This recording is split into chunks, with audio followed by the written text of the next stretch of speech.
Do you know how to use the ing form in Italian? And before you say yes, you should really wait until the end of the video. In this video, I'm gonna talk about everything you need to know to use the ing form or the continuous form in Italian. First of all, there are two main types of ing forms. The most common one is the continuous form, such as I am eating, I was studying, I will be sleeping. The second type is the ing form caused by certain verbs or prepositions. For example, I like eating, or while studying, something happened. And while in English, in both cases, you will be using the ing form, in Italian, that's not the case. Let's first discuss the continuous form. If you want to use this in Italian, there are a few simple steps that you should follow. First of all, learn the conjugation of the verb stare. Learn it at the present and imperfetto. The reason why you need to know the verb stare in Italian is because the continuous form in Italian is used with stare, not with essere, to be. In English, you would say I am eating, but in Italian, you would not say io sono mangiando, because you do not use the verb essere, to be, for this form. In Italian, you would be saying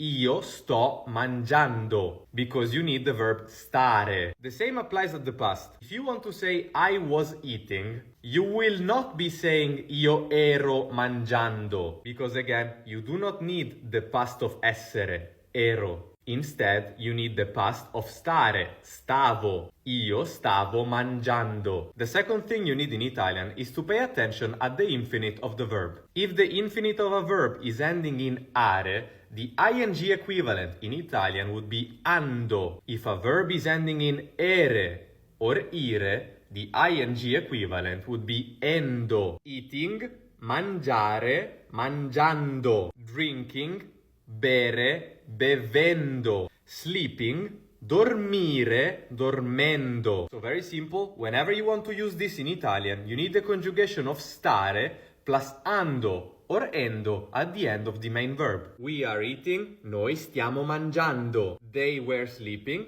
loro stavano dormendo. Oh, and by the way, the same applies for the future. We will be coming. In Italian is going to be noi staremo venendo. Now, probably the most important difference between English and Italian when it comes to this form is that in Italian, you can use this form only when you're currently doing an action. You cannot say in Italian, I am eating pasta, unless you're currently eating pasta. Also, you cannot use the ing form in Italian to talk about the future. For example, you cannot translate tomorrow I'm going to the doctor using this form in Italian, because this form in Italian is only for actions that are happening. And some of you might be saying, but how can you use this form in the future or in the past in Italian if the action needs to be happening? The answer is very simple, because if you want to use this form in Italian at the past or at the future, the action needed to be happening or will have to be happening. For example, I was eating when the phone rang. Stavo mangiando quando il telefono è suonato. The action of eating was happening in the past when the phone rang. Or in the future, you can use it in a sentence like domani starò andando dal dottore alle 3.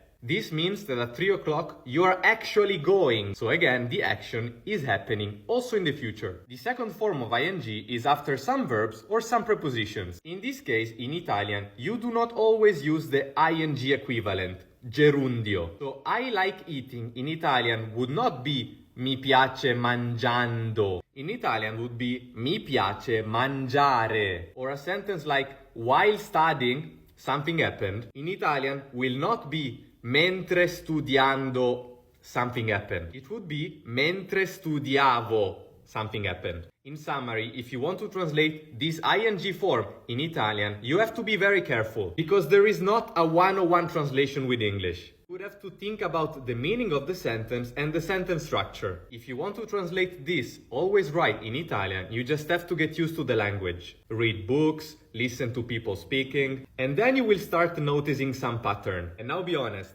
at the beginning of the video, did you say that you knew how to use the ing form in Italian?